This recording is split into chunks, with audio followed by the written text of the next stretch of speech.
ফরিদপুরের মধুখালী উপজেলার Gajna union BNP ও অঙ্গ সংগঠনের আয়োজনে শনিবার বিকেলে আশাপুর সরকারি প্রাথমিক বিদ্যালয় মাঠে বিশাল এক সমাবেশ অনুষ্ঠিত হয়েছে। গাজনা ইউনিয়ন বিএনপির সাবেক সভাপতি মোহাম্মদ আব্দুর রাজ্জাক মোল্লার সভাপতিত্বে জনসভায় প্রধান অতিথি হিসাবে বক্তব্য রাখেন কেন্দ্রীয় কৃষক দলের সহসভাপতি ও ফরিদপুর ১ আসনের সাবেক সংসদ সদস্য খন্দকার নাসিরুল ইসলাম।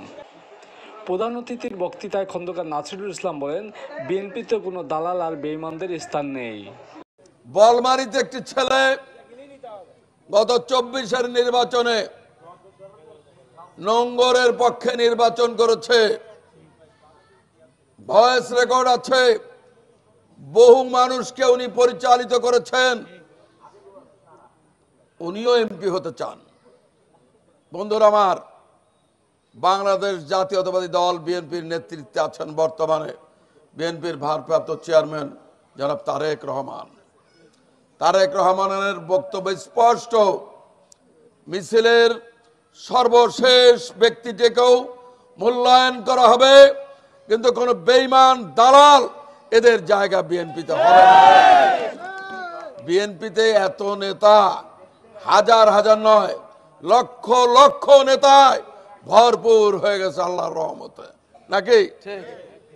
গত ১৭ বছর আন্দোলন সংগ্রামে লক্ষ লক্ষ মানুষ কারাবরণ করেছে, লক্ষ লক্ষ মানুষের বিরুদ্ধে মামলা হয়েছে, হাজার হাজার মানুষ গুম হয়েছে, খুন হয়েছে, আমাদের বাড়ি জ্বালিয়ে দেওয়া হয়েছে, আমার ৪টি গাড়ি জ্বালিয়ে দেওয়া হয়েছে, আমার বৃদ্ধ মাকে পিটিয়ে অজ্ঞান করা হয়েছে, আমার একমাত্র ভাই চেয়ারম্যান তাকে মারা হয়েছে।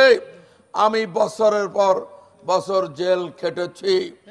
জনতার আদালতে আমি যদি আপনাদের নেতৃত্ব দেওয়ার যোগ্য হই তাহলেই আমি নেতা হব, না হলে তো আমি নেতা হতে পারবো না। মাঠ পর্যায়ের ত্যাগী খাঁটি নেতৃবৃন্দ যারা আছেন তাদেরকে বলি, শাহজাফর যেদিন বিএনএম তৈরি করলো, আমাকে দল থেকে ইনস্ট্রাকশন দেওয়া হলো, আপনি মধুখালীতে যান, আজকে রাত্রে মশাল মিছিল করতে হবে।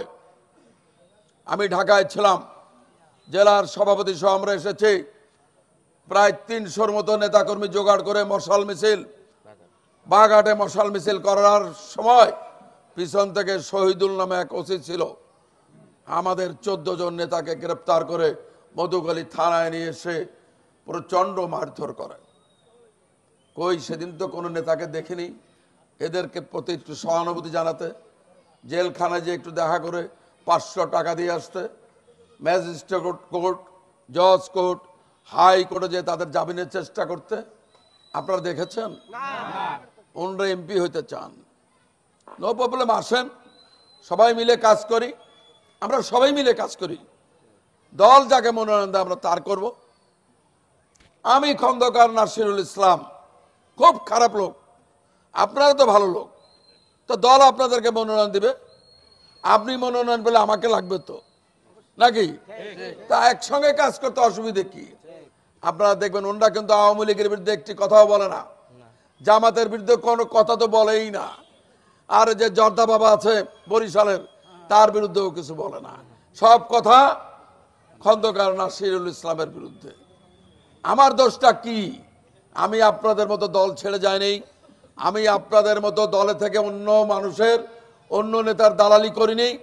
আমি বিপদ আপদে আমার নেতা কর্মীর সুখে দুঃখে পাশে দাঁড়িয়েছি, পকেটের টাকা খরচ করে তাদেরকে কারামুক্ত করেছি, তাদেরকে হসপিটালে চিকিৎসা করিয়েছি, এটাই তো আমার অপরাধ।